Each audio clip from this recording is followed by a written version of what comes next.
term leo atapanda gorofa ya 14 aende aishi hapo. Hapo ni kwake. Hizo manyumba tunajenga kufikia sasa nyumba 1240.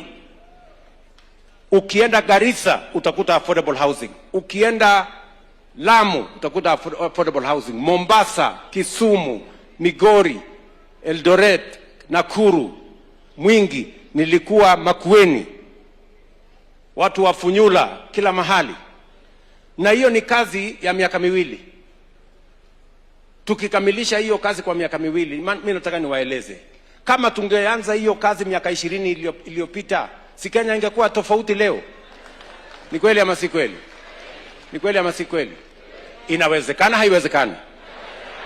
Wakati nilianzisha hiyo mpango, watu wengi waliniita majina, Zakayo, sijui nani, sijui nini. Lakini leo mambo yanaonekana. Ni kweli ama si kweli?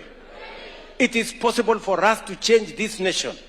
Mimi nawauliza ndugu zangu wa Kenya, mkubali tushirikiane.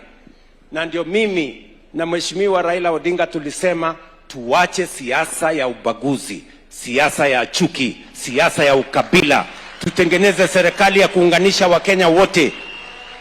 Kwa sababu umoja ni nguvu. Ama namna gani, my friends? Si umoja ni nguvu? Tunaelewana? So hiyo program ambayo nimeanzisha ya trilioni 5 tulianza juzi, inaenda kwenye bunge.